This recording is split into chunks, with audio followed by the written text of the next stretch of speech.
Sepasang calon suami istri harus dipenjara karena menyelamatkan lingkungan hidup. Sepasang calon suami istri yang dipenjara jelang pernikahan itu, yakni Aditya Pramandira dan Fatul Munif.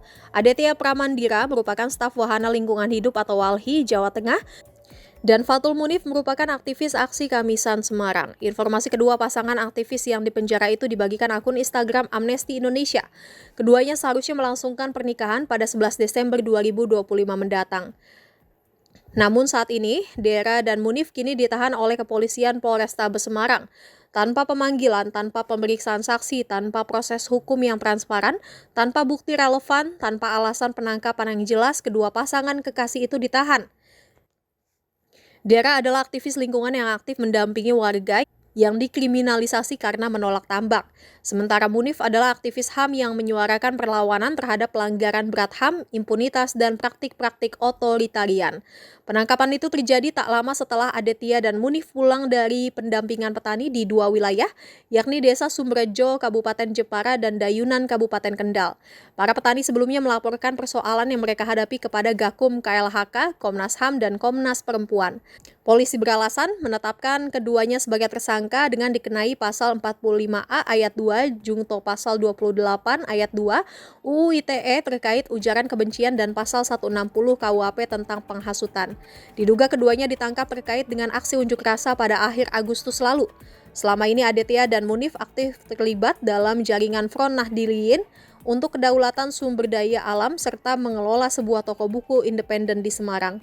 Pihak Amnesty pun mendesak Kapolri, Kapolda Jateng, dan Kapolrestabes Semarang membebaskan dan menghentikan proses hukum terhadap Aditya Pramandira dan Fatul Munif.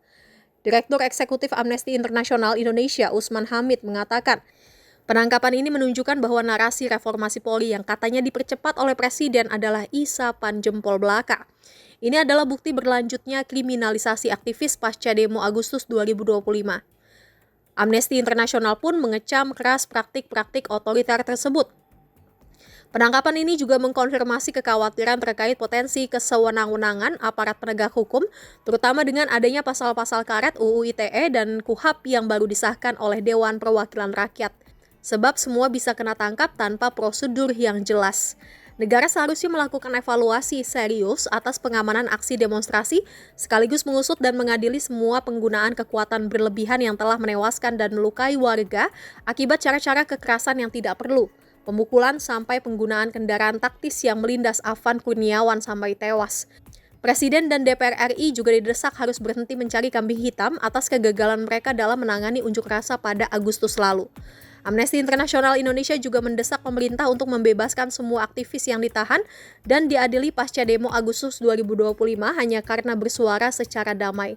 Komisi Nasional Hak Asasi Manusia atau Komnas HAM, Komisi Nasional Anti Kekerasan Terhadap Perempuan atau Komnas Perempuan, dan Ombudsman RI juga perlu secara aktif mendorong pembebasan dan penghentian proses hukum terhadap Aditya Pramandira dan Fatul Munif serta 12 aktivis lainnya yang ditangkap oleh polisi sejak akhir Agustus. Amnesty International Indonesia mendesak Presiden dan DPR untuk menghentikan semua kriminalisasi aktivis dan menjamin hak setiap warga negara untuk berdemonstrasi dan mengekspresikan pendapatnya secara damai baik di jalan maupun di ranah digital. Semua jajaran termasuk polisian juga harus membuka seluas-luasnya informasi terkait perkembangan investigasi kematian 12 orang di unjuk rasa tersebut. Harus ada investigasi pidana untuk mengusut kematian mereka.